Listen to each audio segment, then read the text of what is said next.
Em cima da hora. Compromisso com a notícia do dia a dia da nossa região. É o desafio agora, no Em Cima da Hora. Prestação de serviço pela cidadania e destaques do melhor que acontece em nossas cidades. Em Cima da Hora. Apresentação: Heraldo Santos, com Sidney Costa e Milton Gonçalves. Bom dia, ouvintes, bom dia, internautas, bom dia a você que nos vê e ouve melhor, vê e ouve pela Rádio da Vila, aqui programa Em Cima da Hora. Vamos juntos até 9 horas da manhã com muita informação, opinião, comentários, tudo com muito conteúdo, a informação analisada para você ficar sempre bem informado sobre tudo que ocorre aqui na nossa região da Baixada Santista. E para nos auxiliar no trabalho de hoje, já presente aqui no estúdio, Sidney Costa, nosso comentarista polêmico. Bom dia, Sidney. Olá, Heraldo. Pela primeira vez desde que ingressamos aqui na Rádio da Vila, que já fez história, faz história, e vamos trocar de lugar. Esse é o fato. Daqui a pouco estarei com os fatos noticiosos e você, eu quero ver a tua acidez, meu caro. Muito bem. Já presente também o Mauro Preto, o nosso representante lá de São Vicente, o homem que é assessor especial do prefeito Pedro. Ele vai falar bastante aqui da Ponte dos Barreiros. Bom dia, Mauro. Bom dia a todos, aos ouvintes, aos internautas. E toda vez que eu venho aqui é um ensinamento novo. Agora com os papéis invertidos, vou ficar aqui de observador da ONU. Olha só. É um momento de paz, ONU. Muito bem, Sidney, o que temos hoje? Alguma coisa lá de Brasília já ou não? Pois é, a parte que nos faz pensar num período de conciliação, que é o Natal, você sabe, a primeira conciliação, quando a gente lembra do nascimento de uma criança, é a conciliação com a esperança, Heraldo. Tivemos aí grandes nomes que já foram criança, viu? Ou tu pensa que o Adib Jatene já não foi criança, ou você pensa que o Obama mesmo, que fez história como presidente, transformou a Casa Branca num lar, bem ao contrário do atual presidente americano. A gente pega esse como exemplo porque foi uma ruptura muito grande até de comportamento do último presidente, um negro que chegou ao poder máximo da maior nação do país, foi criança, o Obama. Então, a gente tem que pensar numa criança sempre com aquela esperança de que vai ser alguma coisa que fará transformações. E a criança que é lembrada agora nesse período é aquela muito pobre, Heraldo, que nasceu no meio de um boi e de animais numa manjedoura e, no entanto, se tornou o protagonista da maior história de religião que já existiu no planeta, até quebrando a hegemonia de poder das religiões orientais e tudo mais, que é o Cristo, que é Jesus Cristo. Então essa reflexão com a conciliação, olha, por incrível que pareça, chegou também nos tribunais. E aí, eu vou chamar o poder aí do Gabriel para tocar nos botões e soltar a primeira pauta, que é conciliação, a palavra de ordem nos tribunais nesse período. Tamires Nicolau vai falar para nós.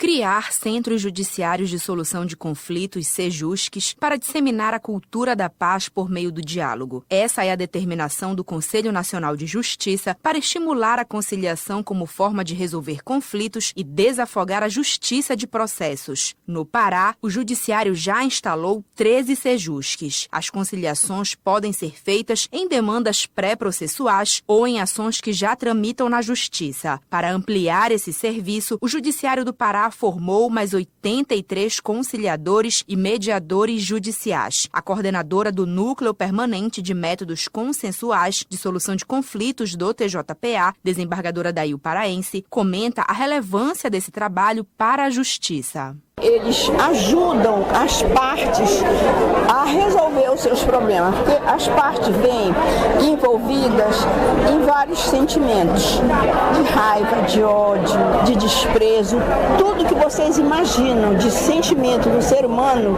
vem dentro daquela pessoa, que ela nem sabe o que ela quer, de tanta raiva, e o trabalho deles é preparar essas pessoas para elas resolverem o problema delas de uma maneira calma, respeitosa e que eles se conheçam como ser humano. Os novos mediadores e conciliadores do Pará estão habilitados a aplicar técnicas de negociação. Eles vão atuar nos centros judiciários de solução de conflitos e cidadania das comarcas de Belém, Ananindeua, Paragominas, Parauapebas e Santarém. A servidora do TJPA, Raíssa Monteiro, recebeu o certificado de conciliadora e avalia que esse é o caminho para resolver as demandas judiciais. A gente tem visto que a conciliação e a mediação é um novo paradigma do judiciário.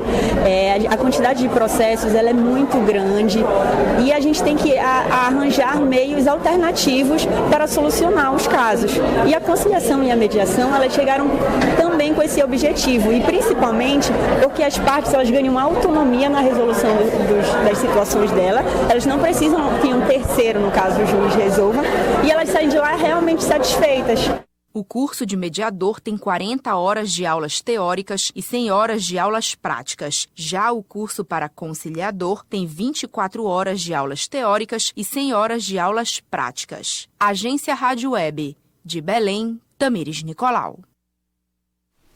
Então, Heraldo, a gente faz essa ponte aí com Belém, mas é importante dizer que o Estado de São Paulo, há algum tempo, tem organizado esse momento de conciliação, inclusive em apartado. Há um prédio aqui em Santos, apartado do fórum, o que dá aquela sensação de que você não está entrando na justiça, que também é uma coisa que constrange, como ela bem falou aí, e deixa no ambiente. O que está vendo aqui, e isso já aconteceu comigo, é que não estão preparados como parece que o Pará, com esses cursos, 100 horas no curso de conciliador, parece que o nosso funcionário aqui, o serventuário da Justiça, foi aproveitado para isso, não tem um curso de preparo a ponto de não conseguir redigir um termo dos acontecimentos na audiência de conciliação. Eu tive uma experiência, assisti isso, que a parte falou, olha, eu não posso falar em nome do banco, mas posso levar. Se colocar no termo qual é a proposta de vocês, depois a gente faz o resto no andamento, por contato e tudo mais. E o senhor que estava lá para fazer essa instrumentação disse, não, eu não posso fazer nada que vocês não resolvam. Se não resolveu nada, eu vou dizer que não houve conciliação. Quer dizer, não tem um preparo que parece que Belém, assim como Curitiba fez a revolução da justiça contra a corrupção, parece que Belém vai fazer a revolução da conciliação como ela tem que ser. O que tu acha? Mas aí no caso, eu acho assim, o demandado, ele que tem que vir com a proposta, ele que está sendo chamado à justiça. Né? Não é esse caso que você citou, que a pessoa tem que fazer uma proposta e o banco, o representante do banco levar. Não, já tem o pedido. Ele já recebe o pedido quando é demandado na justiça. Então tem lá, ele quer não sei o que, uma situação, pede um dano moral, alguma coisa assim. Quem vai para uma conciliação, o que acontece na maioria das vezes é que o representante, o advogado diz, olha, eu não tenho poder para negociar. Quer dizer, então fica uma audiência totalmente inócua. Inócua. Nesse caso, andou bem. Nesse caso, estava inócua e andou bem. A própria advogada do banco entendeu que era uma proposta razoável. Só que ela não tinha esse poder de transigir. Que se fosse colocado por termo, ela levaria a conhecimento das partes que têm esse poder e depois faria contato. Mas não houve essa disposição do mediador. Mas ela pode entrar nos autos e falar, olha, a proposta do banco acabou é essa. Acontecendo, mas eu acho que a conciliação, o nome é bem esclarecedor, né? Tudo que for feito para tentar aproximar um do outro e sair da barra do tribunal tem que ser aproveitado pelo mediador. Mas na maioria das vezes também esses centros de conciliações, eles funcionam com pessoas cedidas pela prefeitura que não tem nenhuma vivência, né, na área judicial e tal. E esse envolvimento também, a pessoa não... E acontece isso que você falou, não, só que ou teve acordo ou não teve acordo, só isso. Exato. Muitas só vezes, tinha poder para fazer isso. Né, numa ou tem conversa acordo, ali acordo. pode... Sim. Eu acho que o judiciário também tem que se voltar um pouquinho mais para isso, os juízes, né, os representantes das varas. Nessas audiências... Principalmente você chegou a ter alguma experiência desse? Eu estou ouvindo aqui o que vocês estão falando e... Assim, vai chegar a tua hora, que só vai ter tu aí. Vem Ponte do Barreiro por aí, vai se preparando. Essas audiências de conciliações, eu acho que algumas regrinhas básicas, a mais do que as que já existem, podem ser aproveitadas. Porque, assim, grandes bancos, grandes empresas, parece que fica uma ação protelatória mesmo. Sim. É para postergar uma situação que depois ela vai acabar na justiça. Porque se são pequenos comerciantes, com consumidores, uma coisa onde realmente ali, no poder do convencimento, ele já sai com uma proposta definida, é uma coisa.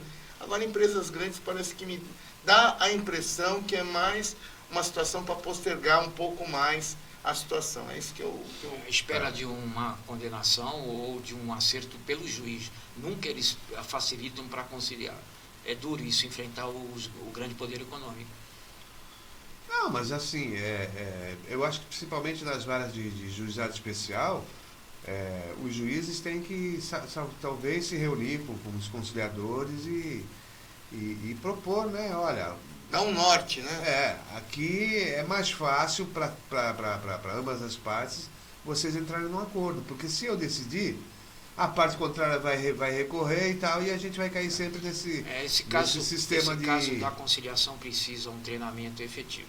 Claro que precisa. Ainda aqui, pelo menos nas experiências que eu tive, não é perfeito não o processo. Olha, Heraldo, nós vamos continuar com os áudios, porque depois a região metropolitana da Baixada Santista estará em foco. Não podemos perder a presença do Mauro aqui, porque ele tem esse olhar bem agudo, não só por ser assessor especial do prefeito Pedro Gouveia, por ser também atuante, membro dos interesses pela cidade de São Vicente e dos interesses pela região. Então vamos ficar só na segunda parte do programa com a região metropolitana da Baixada Santista. Então vamos esgotar aqui.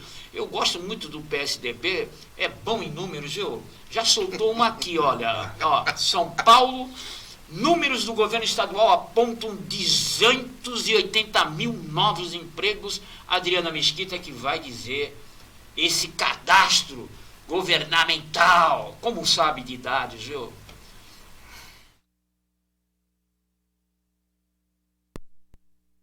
A geração de empregos em São Paulo vem crescendo e os dados oficiais não mentem. O estado foi o único da federação a registrar queda na taxa de desemprego no terceiro trimestre do ano, segundo informou no mês passado o Instituto Brasileiro de Geografia e Estatística, o IBGE. Na comparação com os 3 meses anteriores, a queda foi de 12%. E o governador de São Paulo, João Dória, está confiante no maior potencial de crescimento no número de vagas também no último trimestre do ano. São Paulo vai terminar com mais de 280 mil novos empregos este ano 2019, é quase 40% de todos os empregos novos gerados no Brasil e com um crescimento econômico de 2%.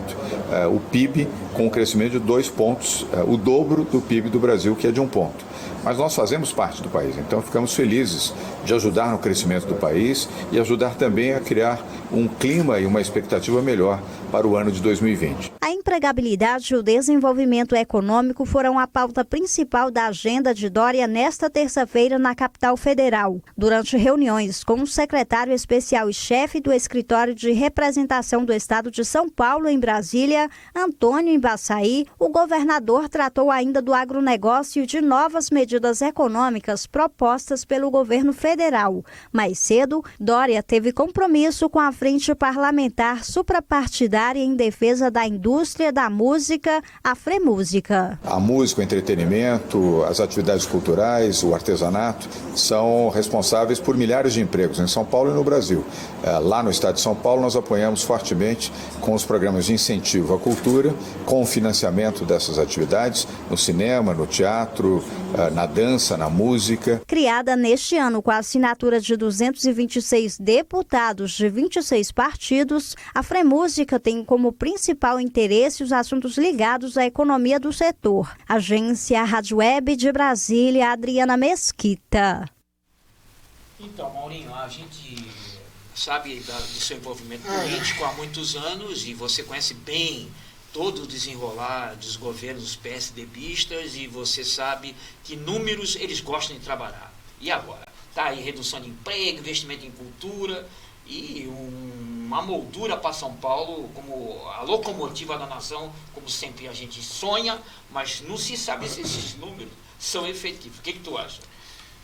De efetivo, esses números não tem nada. A prova está os números que o governador, que tem uma voz eloquente, é um cara que sabe fazer marketing muito bem, o povo de São Paulo que o diga, e o povo da área continental, São Vicente também, mas se nós pegarmos os números que ele projetou, porque ele disse que vai entregar, né? A história dele é que ele vai entregar. O ano passado ele foi lá na área continental de São Vicente, tem vídeo do que ele ia entregar para a população, e agora nós estamos vendo o que realmente ele está entregando de fato.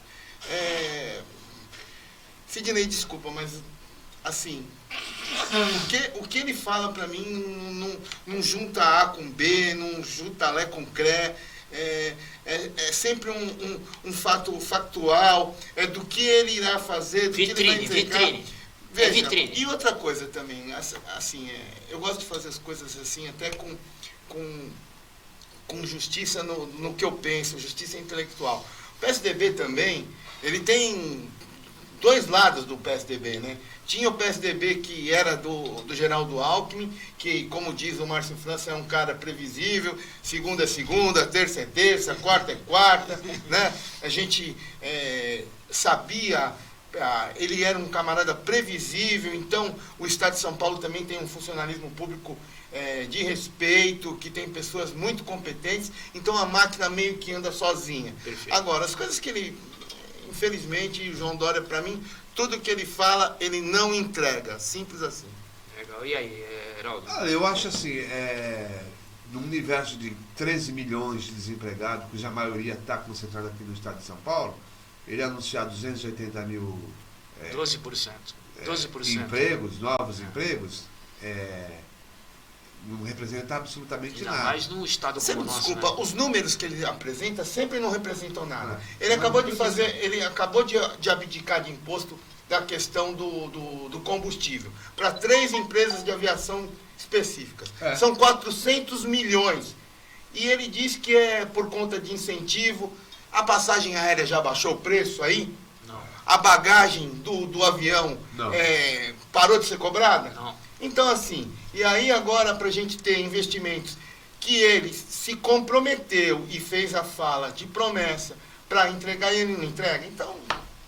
Não, e outra coisa, essa projeção que ele faz de 280 mil empregos até o final do ano, nós estamos no final do ano, não tem mais. Pois é. Ele está pensando nas festas, né? Mas ele está pensando em 2022. Quem iria contratar para as festas já contratou. Já contratou. Porque nós estamos há 2 semanas do Natal. Pois é. Não é? Pois é. Então, e outra coisa, ele não fala que setor que houve a maior incidência de procura de vagas, essa coisa toda. Não tem nada disso. É comerciário, que é aquele emprego temporário. Assim. Mas isso é temporário. É aquele emprego temporário o Washington do comércio. cansou de vir aqui, que é Sim, meu amigo Washington, do sindicato, tá aqui conosco, e fala dos problemas que é essa contratação temporária. Pois é. Não resolve muita coisa. Quer dizer, vai ser um paliativo para aquele que está numa situação, né, de desemprego há muito tempo e tal. Ele vai conseguir ganhar um dinheirinho no final do ano.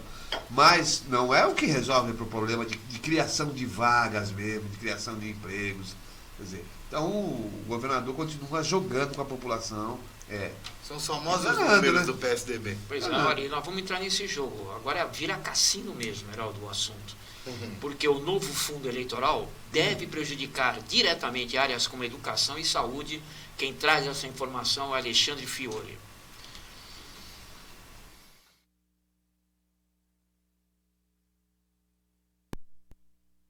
A proposta aprovada na comissão do Congresso que debate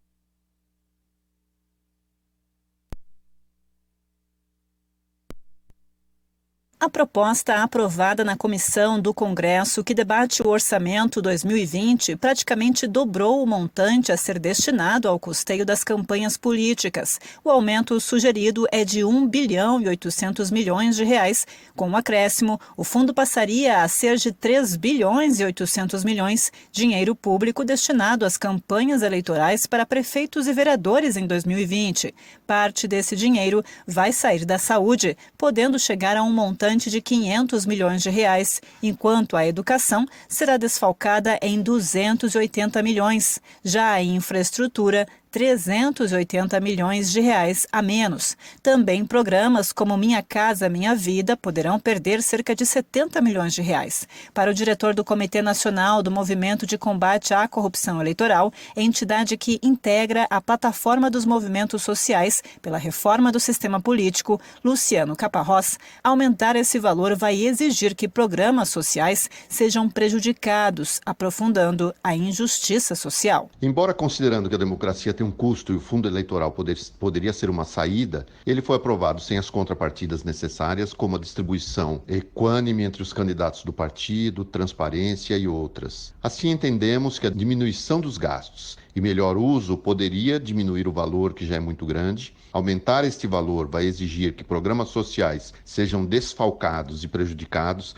aprofundando assim a injustiça social. Segundo a plataforma, as regras atuais criam um desequilíbrio enorme nas disputas eleitorais, além de excluir as minorias. Para combater a injustiça social, é necessário através da diminuição da desigualdade. Políticas públicas que atendam os menos favorecidos é o caminho. E a plataforma dos movimentos sociais pela reforma do sistema político tem em seus objetivos a inclusão das minorias, que na verdade são minorias somente na representação. Fazendo a inclusão nas disputas do poder e na forma do exercício do poder, pode mudar este cenário em que todos possam participar do processo. A plataforma dos movimentos sociais pela reforma do sistema político reúne mais de 120 organizações da sociedade civil e atua para mudar a forma como o sistema político brasileiro está organizado institucionalmente. Para outras informações, acesse o canal do YouTube Plataforma Reforma Política ou o site reformapolitica.org.br e participe dos debates.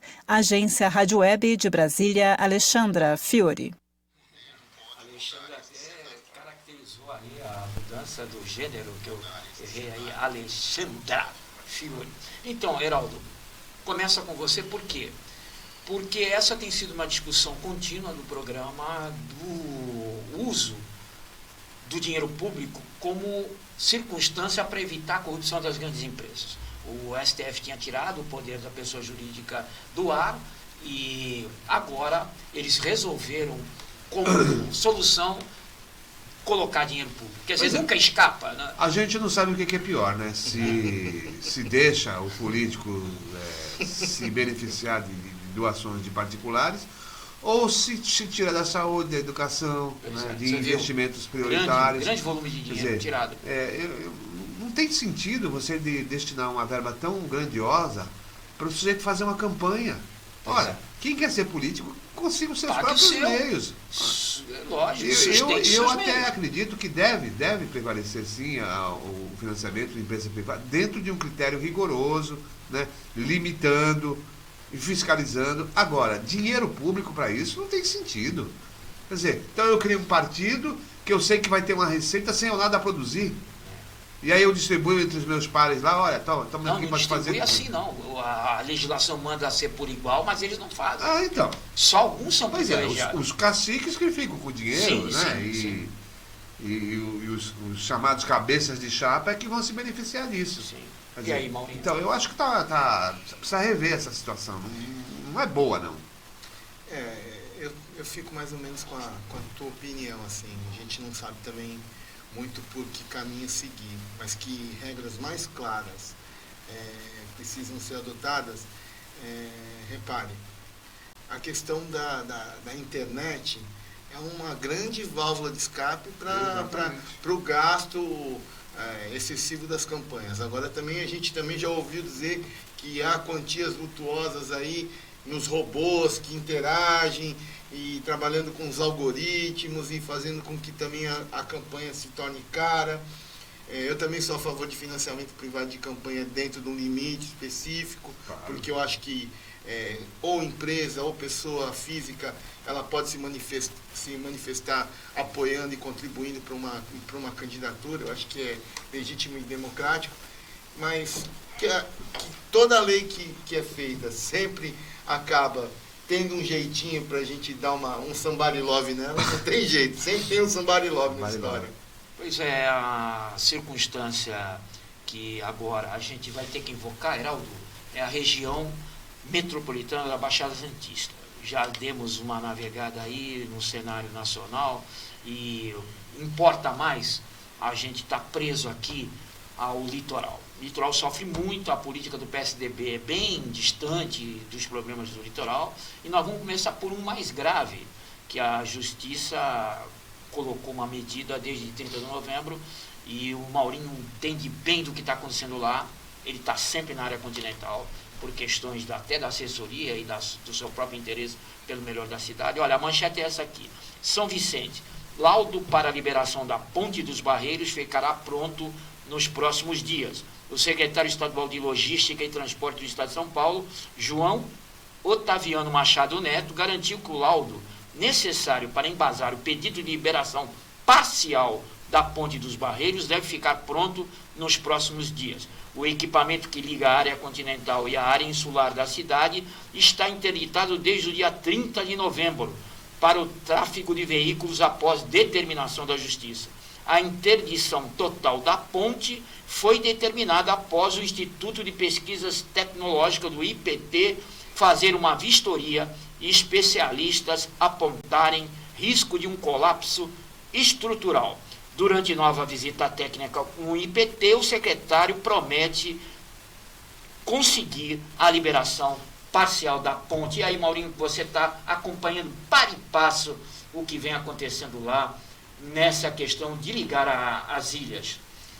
Você vê, né? A gente acabou de sair de um assunto nacional onde há crítica ao gasto do dinheiro público com a política, com a campanha, mas, sinceramente, eu acho que essa questão da Ponte dos Barreiros, o histórico que você passou aí, totalmente administrativo. O juiz, o laudo do IPT, o ofício do prefeito, a manifestação do governador. Sinceramente, para mim, o que falta aí é só política. Porque se o governador tem o entendimento que 150 mil pessoas estão no estado que estão há 12, 13 dias na situação de caos que está a área continental, é uma decisão política, sabe? Ele não precisa do laudo do IPT colocando que tem, se ele tem vontade política para fazer uma situação de reestruturação da ponte. É óbvio, todas as decisões e todos os trâmites de um governador precisam ter transparência. Ok, isso aí a gente... Agora, a decisão política e a vontade política, basta ele pegar e falar assim, ó, cumpra-se. Mas não foi feito e essa história se arrasta há 20 anos. Pois bem, ele é o governador, ele está na cadeira. E ele está fazendo política. Política não, politicagem com essa história. Onde que o camarada vem na Vila Belmiro, no Santos Futebol Clube, na Minha Paixão, para vir aqui falar que vai fazer um 50-50 com as despesas da ponte. Já estão também aventando aqui os representantes do PSDB da região em colocar um pedágio na ponte. É tudo isso que a gente tá vendo que vai acontecer. Ainda pode sobrar um pedágio aí nessa história. Claro. E já se arvoraram e já começaram a falar a respeito disso. Então, assim, quer uma região, quer uma solução metropolitana, inclusive, vamos falar aqui do assunto da região, quanto está impactando em Praia Grande, quanto está impactando em Cubatão. E olha, ainda bem que o povo da área continental de São Vicente é um povo pacífico, que com todo esse desgaste, ainda não se manifestou com contundência, não. Porque a hora que se manifestar com contundência, para a região. Então, eu acho que a gente precisa parar de politicagem, a gente precisa parar de tantas relevâncias administrativas, o juiz, o promotor, a manifestação, é vontade política. Se ele quiser, ele vai lá e faz. É isso. Heraldo, e aí abona essa circunstância que também o governo do Estado é responsável? Sim, que dúvida. Todos os governos, Todos todas as são áreas. responsáveis. Todos são responsáveis. Quer dizer, não pode a população ficar do jeito que está. É isso. Tem uma proposta hoje, está nos jornais, de que a obra seria incluída, o Vignoli, o secretário, falando, que a obra seria incluída no pacote de concessão. Isso é uma bobagem. Quem é que vai querer participar de uma licitação agora para já, né? E quanto tempo demora um problema dessa envergadura? Quer dizer, na verdade é a reconstrução de uma ponte. Não é reparo. Ali precisa de obras estruturais pesadas. Quer dizer, então, cabe, assim, responsabilidade ao governo federal, ao governo estadual e ao governo municipal. Os 3 entes. Tem que sentar os 3 entes e resolver isso, porque a população é que não pode ficar nesse... Olha, você não isola uma população. Quantos habitantes tem na área continental? Mais de 100 mil? 150 mil. Como é que você vai isolar 150 mil pessoas? E outra... O comércio de lá já quebrou. E outra coisa, as pessoas estão demorando 2 horas e meia. Quem tem um trabalho, mora no Maitá e tem um trabalho no Canal 5. São 2 horas e meia para ir, 2 horas e meia para voltar, gente. Então, são 5 horas dentro de um ônibus. O empregador já vai se desfazer desse funcionário. Não serve mais. O cara chega atrasado, não tem como. A última vez que eu vim aqui, eu até recordei a vocês, vou até ser repetitivo aqui, de um exemplo do que é decisão política. Márcio França, vice-governador, logo ao assumir como governador, qual foi a primeira decisão dele? Inverter a segunda etapa do VLT, que os santistas que me desculpem, mas eu acho que aqui não é uma questão até que a segunda etapa é na Conselheiro Nebias, que não precisa, né? Não tem prioridade, para atender a área continental, para as pessoas terem acesso ao Guilherme Álvaro, para as pessoas terem acesso aos seus trabalhos, porque Santos também funciona com muita mão de obra de São Vicente. Né? Sim. Então, assim, isso foi uma decisão política. E o que vai acontecer depois disso? Voltou-se, reverteu a decisão e nós estamos nisso. É um absurdo. 150 mil habitantes é maior do que a população da Zona Noroeste. Então é assim, todos são responsáveis, mas quem tem o peso mais forte, quem tem a força e quem tem condição de resolver isso é o governo do Estado. Pronto.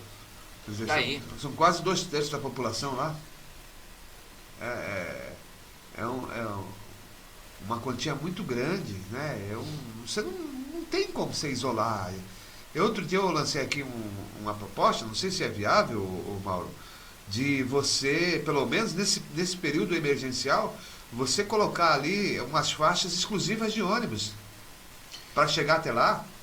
A liberação parcial está pensando nisso. Todas essas decisões, elas vêm e contribuem muito.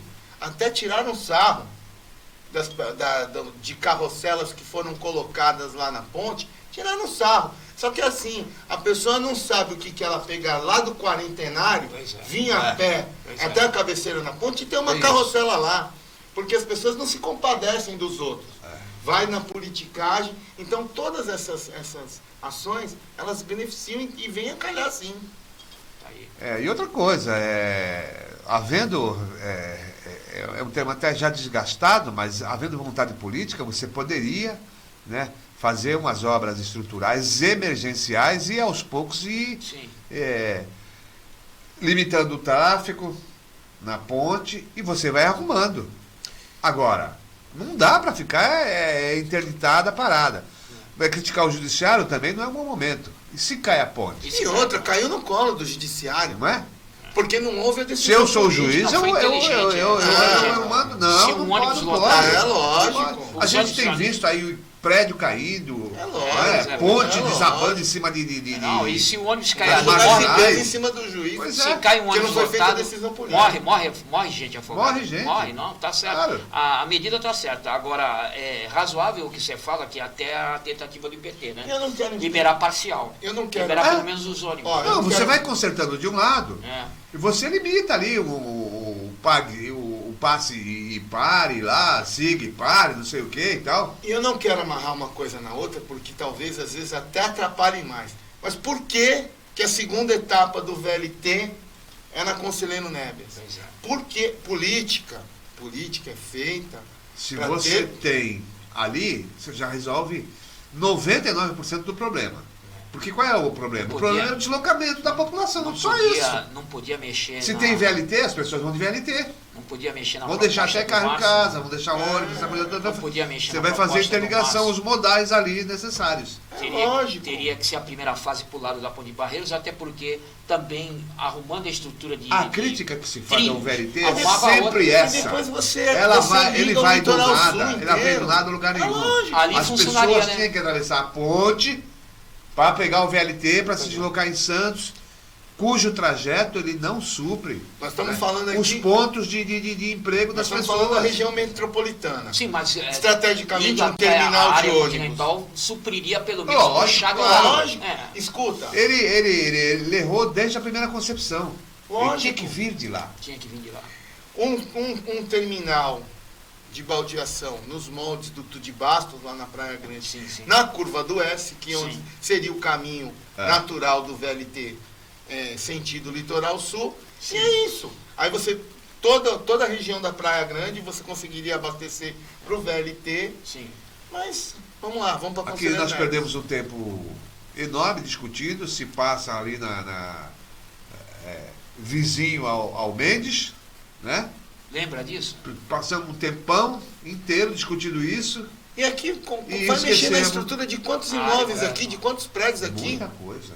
Você acha que isso vai sair fácil? Necessário também. Então, uma via como a Rua Campos Belo, que é uma via estreita, para passar um trem. Pois é. Quer dizer... Administrações que erraram são culpadas e o povo é que está condenado. Isso se repete, está cansativo isso. Olha, Heraldo, vamos seguir mais adiante de São Vicente, vamos lá para registro, porque o assunto político está efervescente e vamos manter nele. Olha, o Gilson Frantin, que era prefeito e estava cassado, retoma o cargo nessa quarta-feira, portanto ontem. Então não era, o chefe... vamos explicar. O chefe do Executivo Municipal havia sido alvo da Operação Prato Feito da Polícia Federal em 2018, quando foi indiciado pelo esquema de integrar facção criminosa, prática de corrupção ativa e passiva e fraude em licitações para aquisição de uniformes escolares. Em junho ele foi afastado pela Câmara Municipal de Registro. Na sexta-feira, dia 6, o juiz responsável pelo processo apontava que era responsabilidade do TJ o julgamento das medidas cautelares que impediam a recondução de Frantin ao cargo de prefeito. Na terça 10, o TJ concedeu habeas corpus e com o deferimento de liminar para afastar medidas cautelares impeditivas ao retorno do cargo. E na quarta, com essa condução por habeas corpus, o Gilson entrou ao lado da primeira-dama, sendo aplaudido no Paço Municipal. Está aí uma situação que se repete pelo litoral. Já vimos isso em Mongaguá, com o problema mais grave. Teve até eleições novas, Heraldo. Casa Branca estava eleito. Que não vingou. O Redó era o vice e tudo voltou para trás. E aí, Heraldo? Agora, o que chama a atenção nesse caso de registro, eu não tenho conhecimento se a Câmara tomou alguma decisão no sentido de afastar o prefeito. Tomou, está escrito aqui, tomou em junho, foi afastado. Tomou, inclusive... E essa decisão da Câmara foi também quebrada. Foi quebrada. Maurinho. Tanto que para ele assumir, eu vi num outro veículo de comunicação, eles precisavam oficiar a Câmara e estava tendo lá não conseguiam oficiar a Câmara e o cara não conseguia assumir e teve essa situação, sim.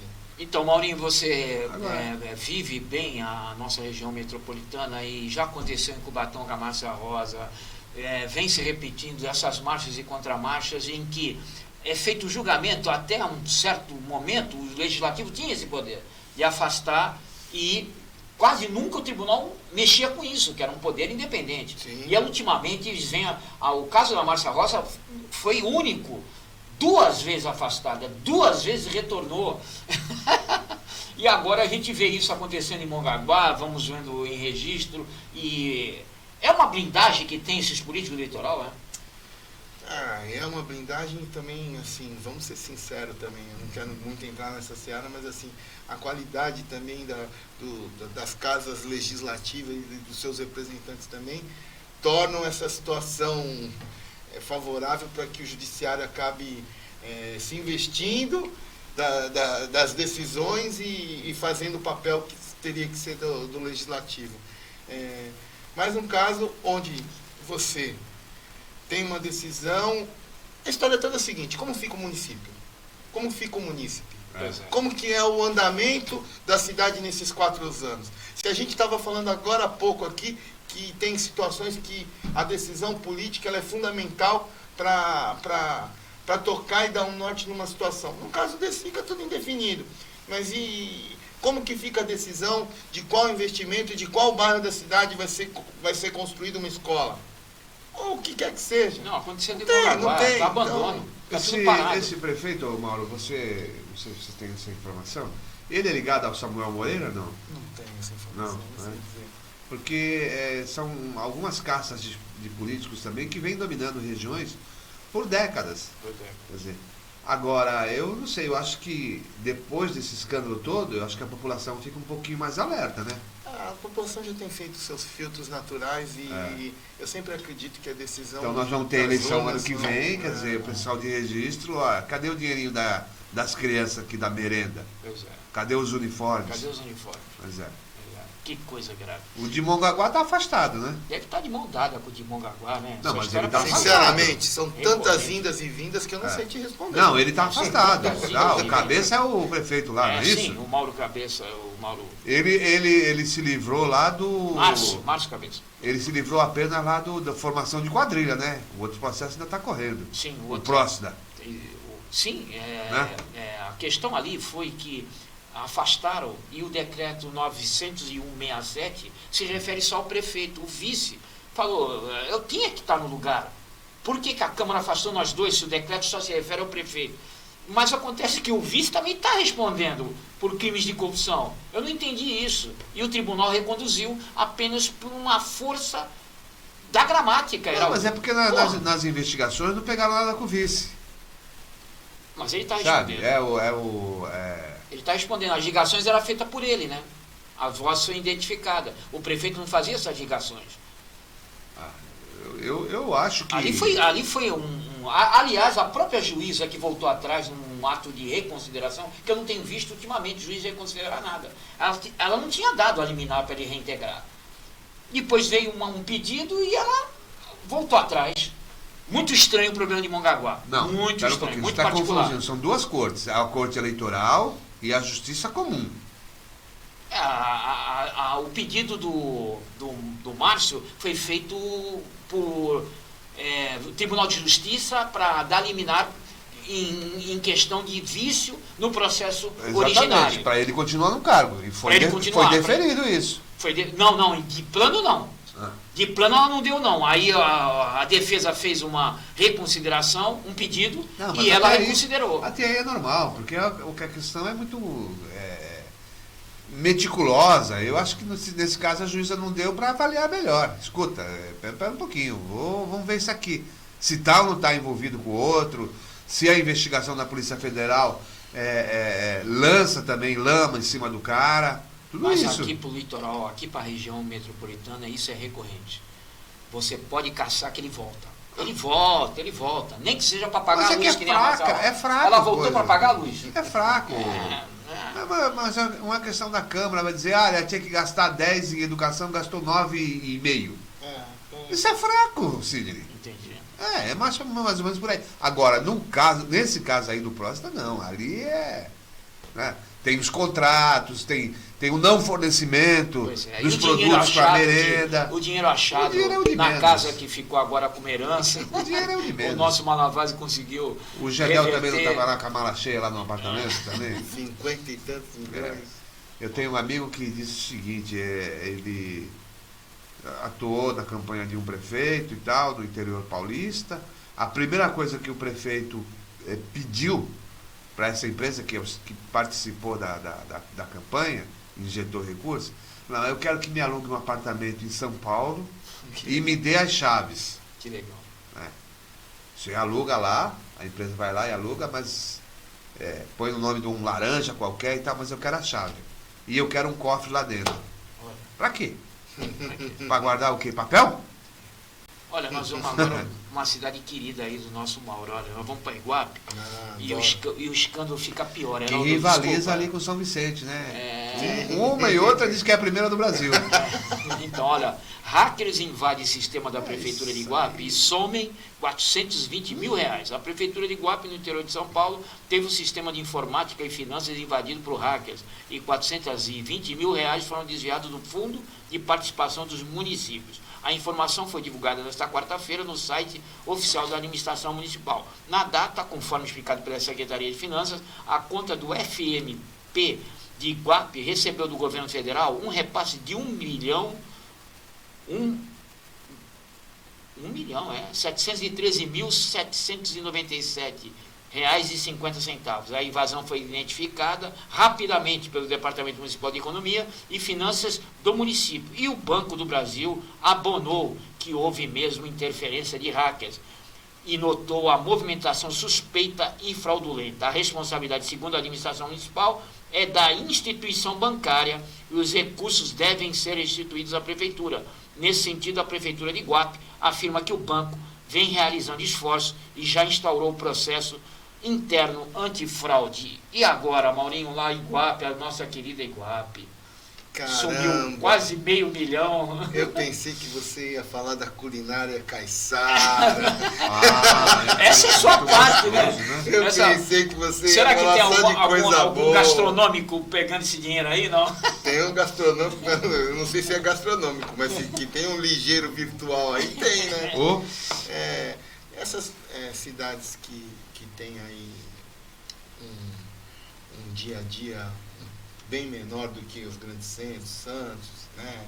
Cidades menores, provavelmente aí pegam um criminoso que tem aí uma condição técnica bastante elevada e que consegue atacar os sistemas de segurança dessas cidades. E ainda bem que descobriram aí, e vamos ver aí se conseguem agora, com o apoio que a polícia também tem, quadros muito bons nesse tipo de crime. Eu acredito que eles conseguem chegar aos culpados rapidamente, viu? Agora, o banco tem assumido, viu, Heraldo, ultimamente. Você que não dá para afastar de invasão de conta, eles indenizam.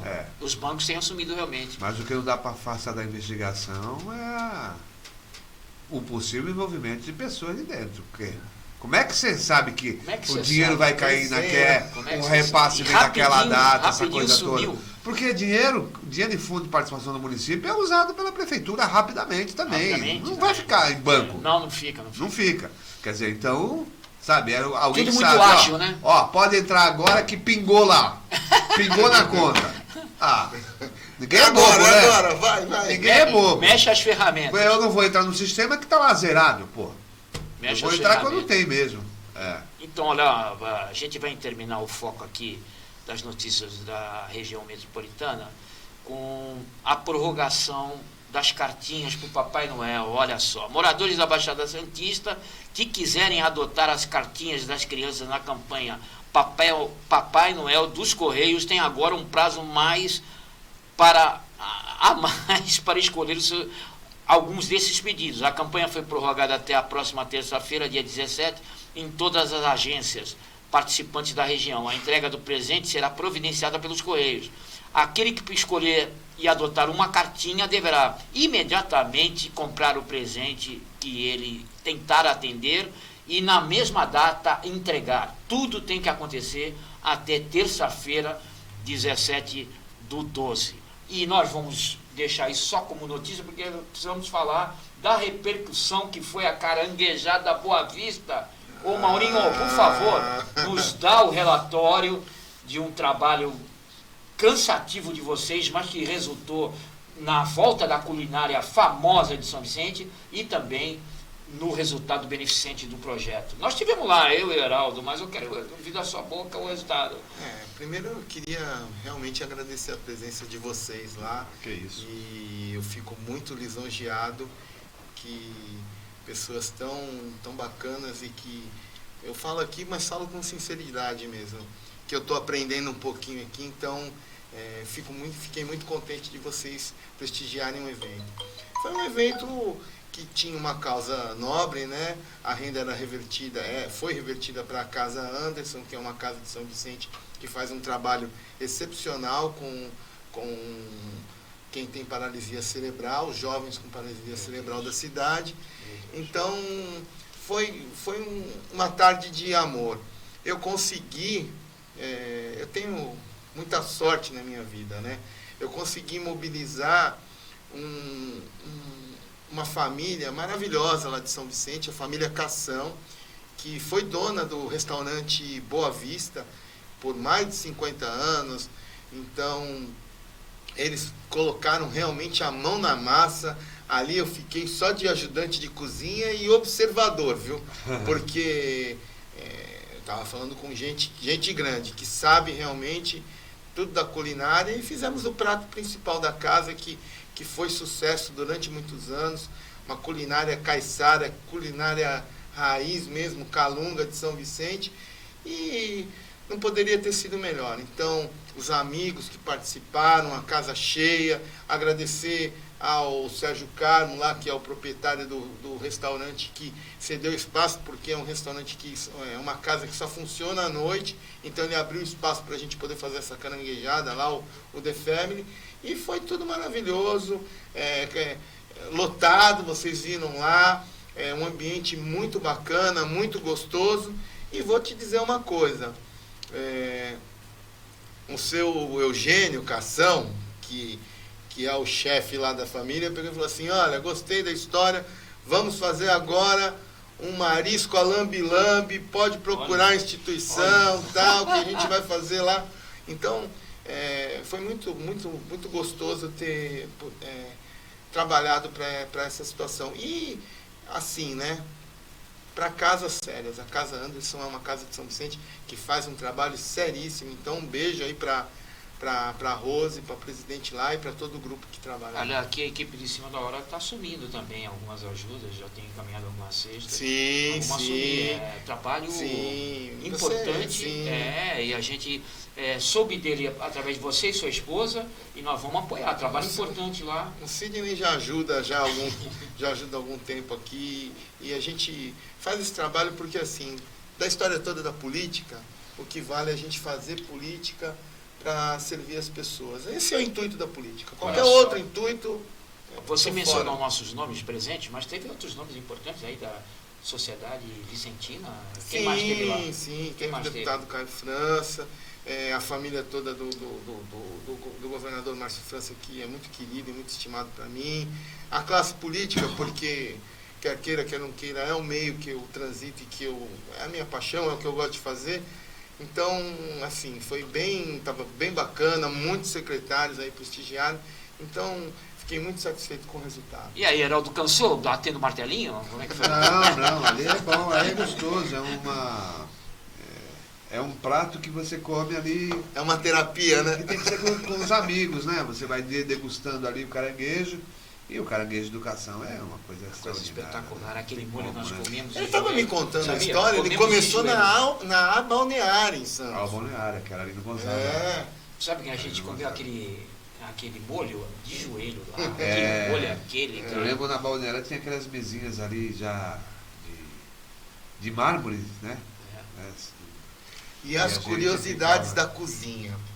Confesso para vocês que fiquei muito ansioso, porque assim, quando eu vi o volume de cebola, tomate, e das 8 ao meio-dia para estar pronto, eu falei, não vai dar conta. Chegou um senhorzinho lá, eu falei, não vai dar certo. Os dois, a gente começa, dois ex-funcionários da casa que foram fantásticos. Em 40 minutos estava tudo na bancada, cortado, picado, colorado, não sei o que. Os caras são feras. Você tem uma ideia de quanto de caranguejos? 400 caranguejos. 400 caranguejos.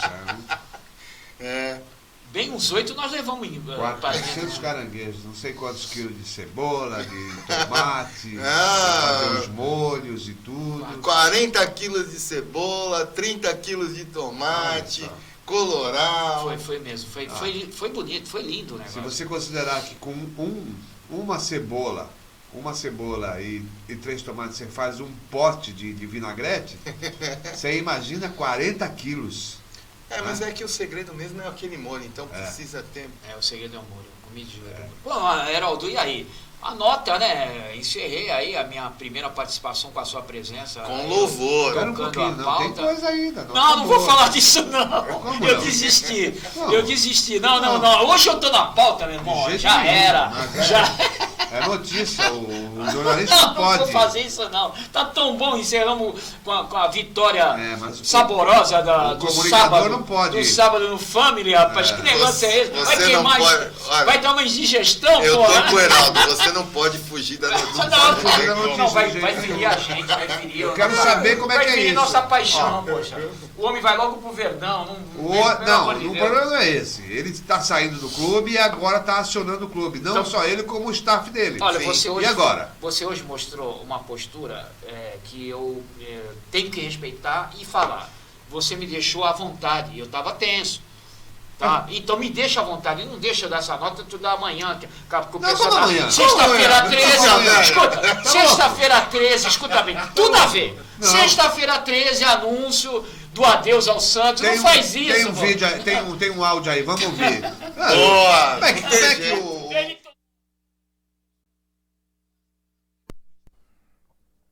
Na madrugada desta quarta-feira, o Santos comunicou em nota oficial a saída de Jorge Sampaoli.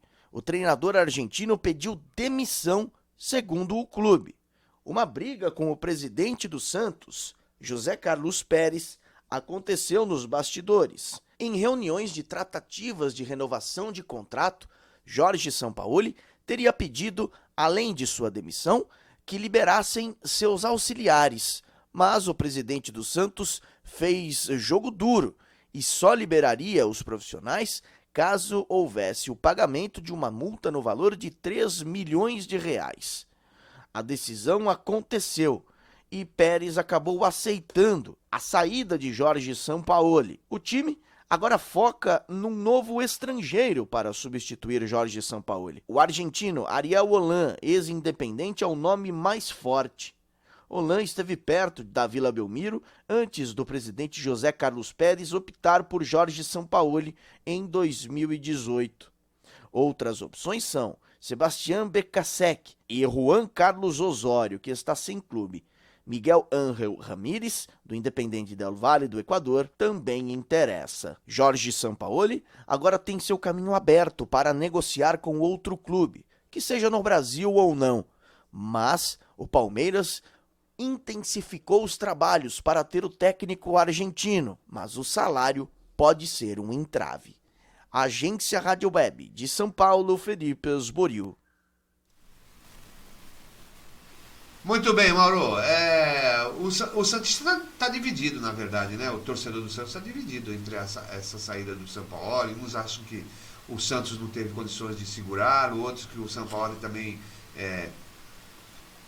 se iludiu demais aí, porque fez um bom trabalho, realmente, né? E hoje está sendo disputado por outros clubes, inclusive o Palmeiras, que é o mais provável que vai contratá-lo. Mas, de qualquer maneira, tem aquela multa, não tem uma multa? Sim, e eu acredito que tenha sido o tema central para a decisão, né?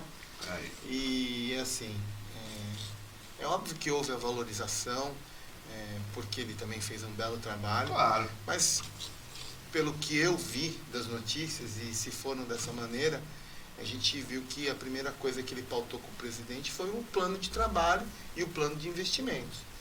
E se você for levar isso em consideração, você tem que convir que a proposta que o Santos colocou para ele foi muito menor do que a grandeza do Santos e o que ele queria chegar com o resultado. Exatamente. Então, assim, olha, o time indo bem, é o que a gente gosta, independente dessa política futebolística. Então, para mim, o São Paulo deveria ter continuado.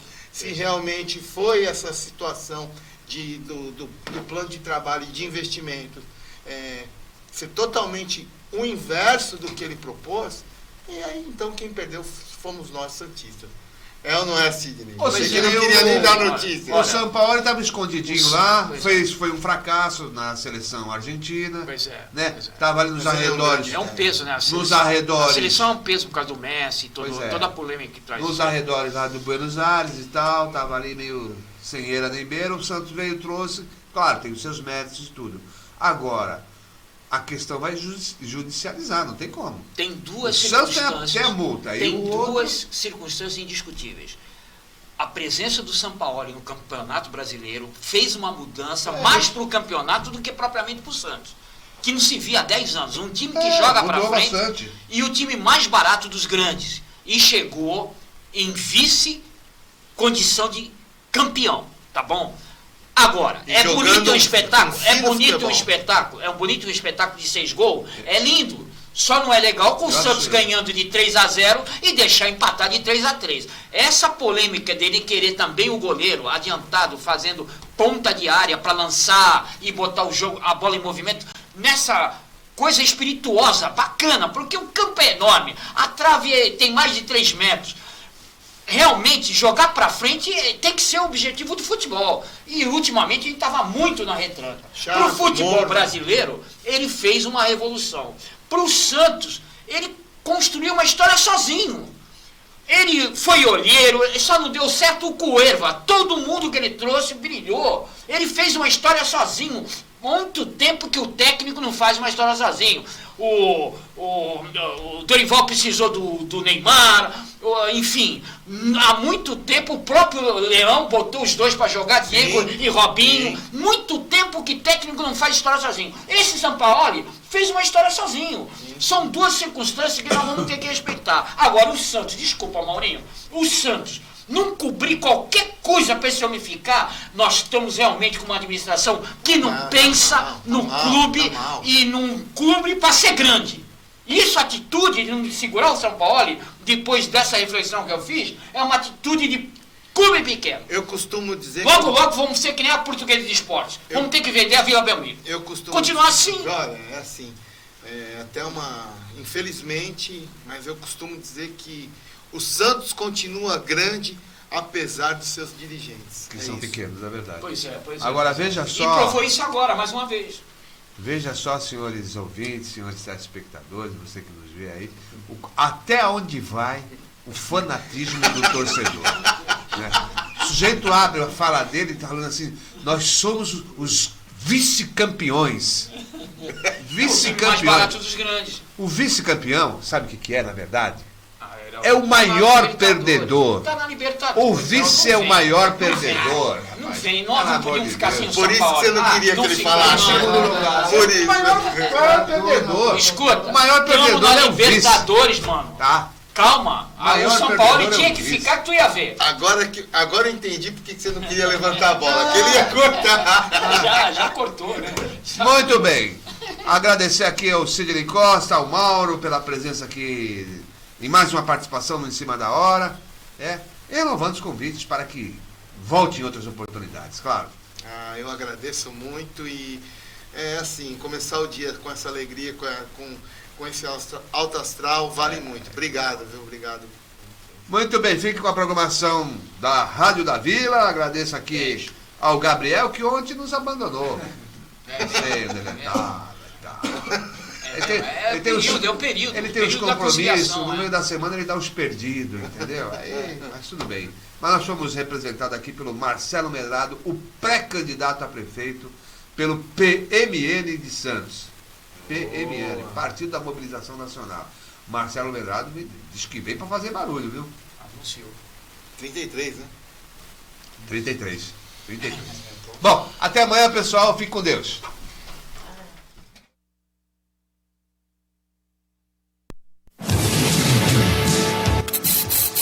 Em Cima da Hora. Compromisso com a notícia do dia a dia da nossa região. É o desafio agora, no Em Cima da Hora. Prestação de serviço pela cidadania.